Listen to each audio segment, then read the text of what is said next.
translation variant. But here you have an full up now, and it's still a translation variant. Okay, so you have no translation variant now, but at the end you have a translation variant formation. Taking time, when you shift in time. So, but the deal to prove anything like this, any kind of uniqueness statement for the IDT like this, is to start from the equation, which was supposed to hold in distribution terms. So you test this equation against setting function. So how do you build testing function? So you build, okay, so you take time 0, you take time t, and you build testing function by satisfied in a variable s here. So t is fixed, so you have a variable s. Testing function by satisfying adjoint condition. Okay, so you test this equation, you get solution like this, and this solution can be created from the subgroup acting the subgroup associated to these terms. Okay, but you make sure that these solutions here have a jump singularity at time t, and then you have to do some limiting arguments, 10,000 of limiting arguments, and in the end, you get an equation of the form f was your normal gradient, f of t plus tau is equal to subgroup applied to f of tau. So you get the when t and tau are positive.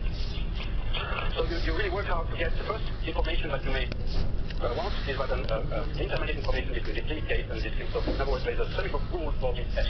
And then you have to do some weight against argument when you can, or some other arguments when you cannot. In the end, you get this. But let me just mention that even this equality at first doesn't make any sense if you don't work a little bit, because this is meaningful only in the topologies where I have to bound for these semigroups. And I don't know at first that these guys belong to these spaces. So I have to work and introduce some auxiliary spaces for some auxiliary spaces for doing this. So it's a long process, but in the end it all works. Another feature is that, of course, this proof works for B is equal to the identity. When B is equal to the identity, we start to become the Laplacian. Okay, so in other words, here we get a well-known fact. When B is the identity, this is a Laplace equation, and this statement can be found by just rewriting proofs, rewriting statements that you find in literature. Einstein, for example, has it. Okay, so this is no new fact, but what is new is the proof. Because if you think of the Laplace equation, how it's done, so you use a factorial lemma as a positivity argument. Here, I'm doing an argument without positivity argument, because T is not complex. Okay, so if you run this argument with D is equal to the identity, then you proof of this without using the maximum principle. Surprising, but that's how it is. Okay, let me finish. How many minutes do I have left? Last 3-4 minutes? Can I take 3-4 minutes? Very short, so.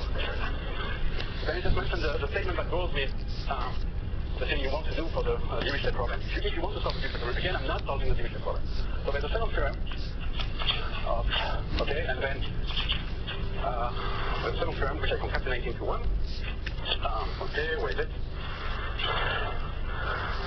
Okay, so again, let T be an interval I for which HP D is equal to HP. Okay? And then I'm going to set Q is equal to P prime if T is bigger than 1 and alpha is equal to N, 1 over T minus 1 if T is less than 1. Okay, so this can happen. So in this case, what do we have? So let me just restrict to solutions.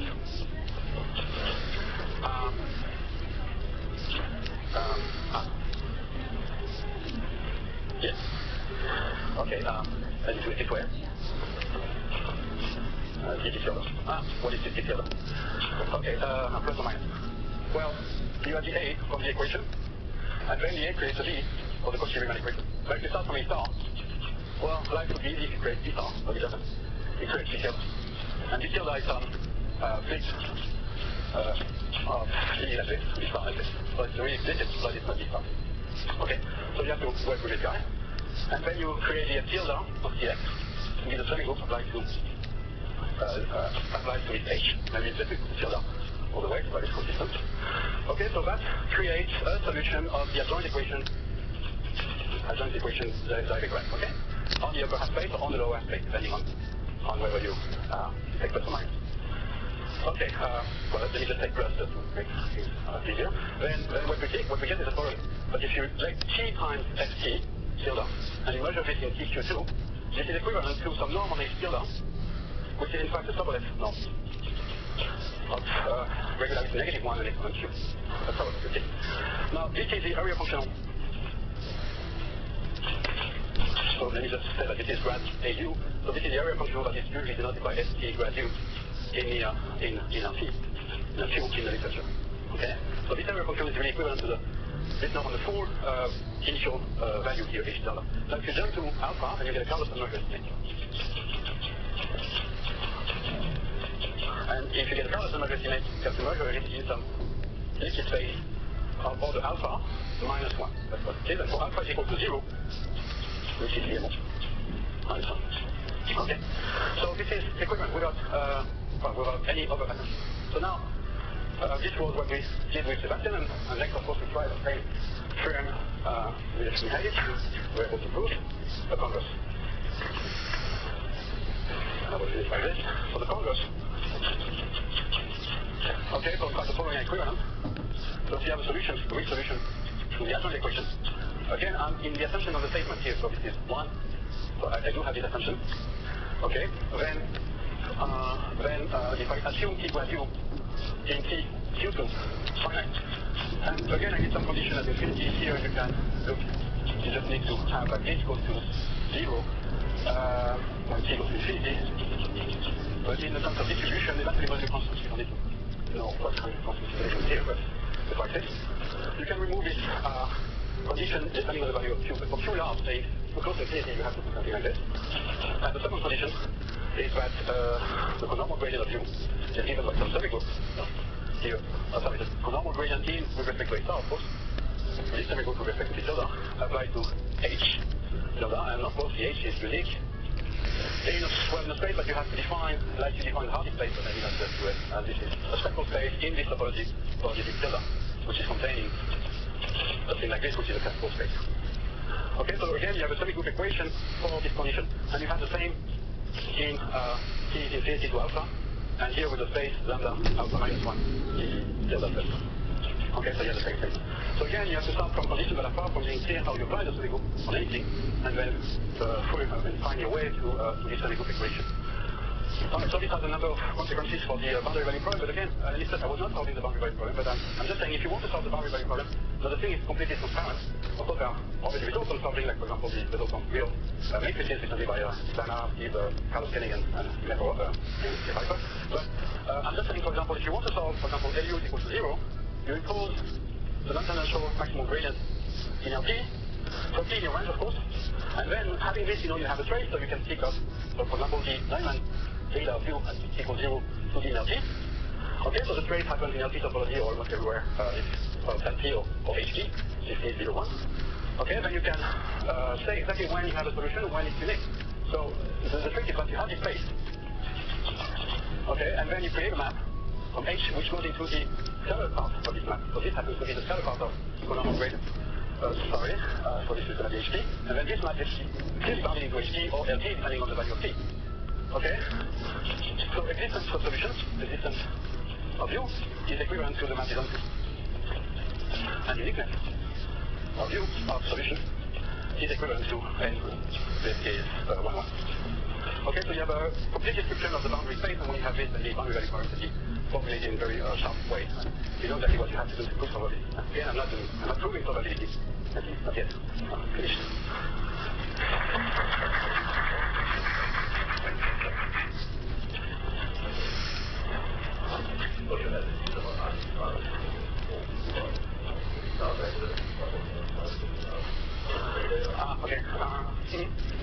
Okay. You take so this. Okay. Alright, so and you suppose that A is real. And then you have a scalar. Scalar means that you have just one equation here. Okay? Then you have this B, and then this is your interval from 1 minus epsilon 2 plus epsilon prime. Okay, but if you look at the way I say things, then you look at the Edmonds equation, and then you start with a P, which is in this interval, and then you take the dou. Okay, so then the interval that comes with is you work with 2 plus epsilon prime plus infinity for Q, and eventually you have an alpha which is 0 and whatever it was here. Okay, 1 over 1 minus plus minus 1. Okay, so in other words, for real scalar operator, you know that for the Dirichlet problem you're going to work in an interval of values of Q like this. So this is another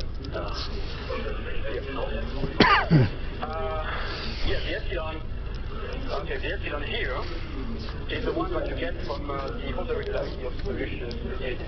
I had a statement saying it has all the regularity of the solutions of some equations, but you get 1 minus epsilon. So the epsilon is quantitative for this Holder regularity information. So I get right. formula which says that evidently that T is bigger for some other reasons that I don't know. And if you want to work for the alignment problem, then you use this system. Everything goes with this system. Okay, so you work for T a little bit above 2 and down to 1 and even below 1 for 1.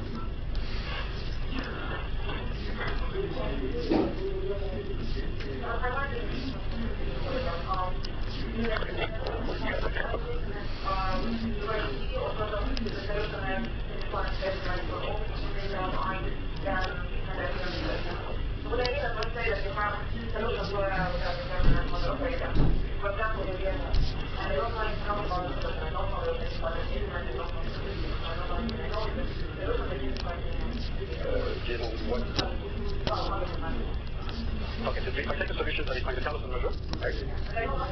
I'm looking at it, okay? So if you have it, wait just for real equation again, for range on which you can do this. Let me just say that in this term I assume the P was indivisible. Outside this range I know nothing. Okay, okay, all right.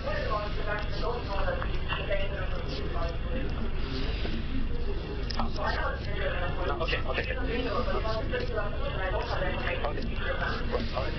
So what I'm telling you is that if you have this, then you have a trace of this guy in DMO inverse.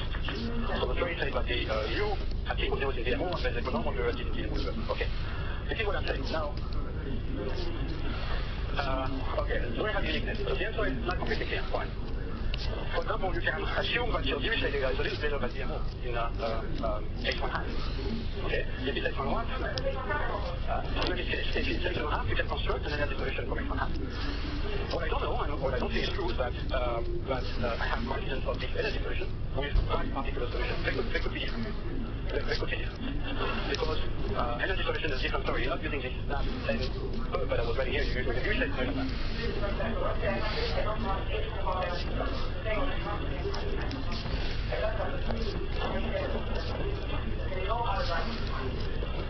I know if I have some kind of 1-1 net of the corresponding mass here.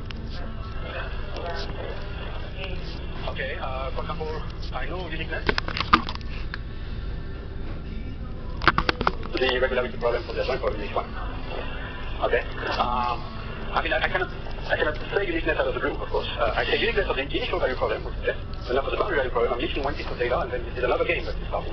Okay, so I'm just careful to say that the DD method messed up here as far as representation of solution is on the board. If you want to solve this, is maybe not the DD game that's placed on the board. Actually, most of the proofs are without the DD game except for the classic case. Yeah, I need to start with a class of solutions. The weak solutions are fine. No.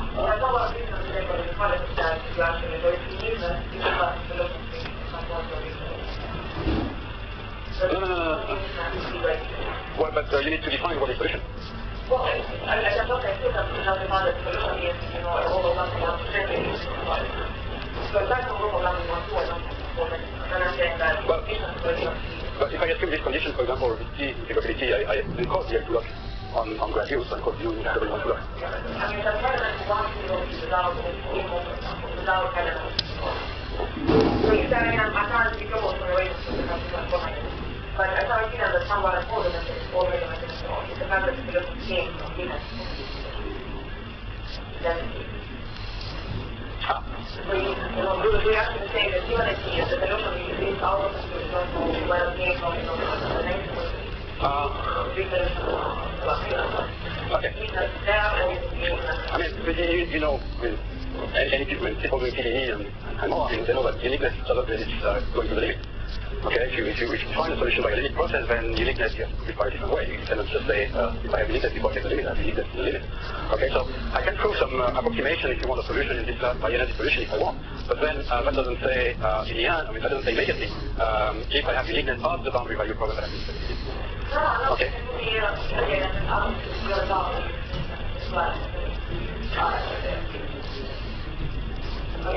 Yeah, I'm not sure to understand exactly the question, but I mean, so just what I'm saying is that uniqueness is equivalent to a 1-1ness of this bound, okay?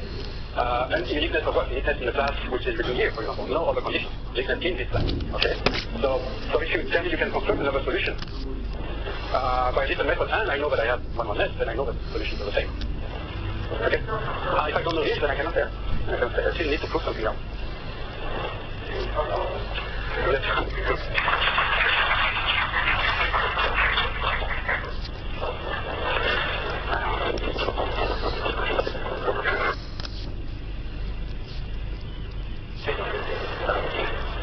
Yeah, so I will discuss the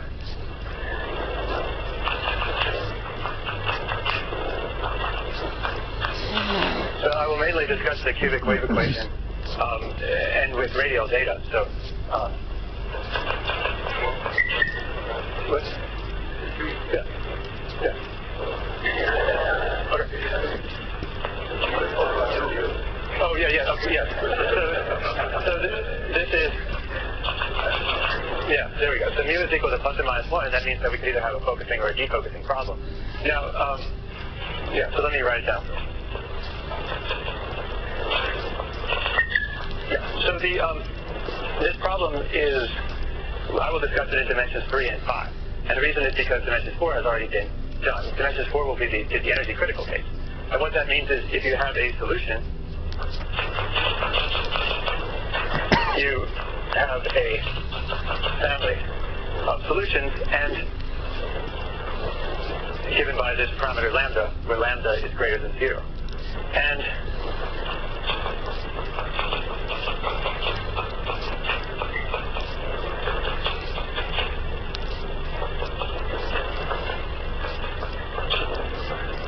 so in the dimension d equals 4, then this is going to be H1 invariant. And we see here from this conserved quantity of energy that you have the H1 norm conserved. So that case has already been dealt with. In 3 dimensions, you have the h to the 1/2 critical case.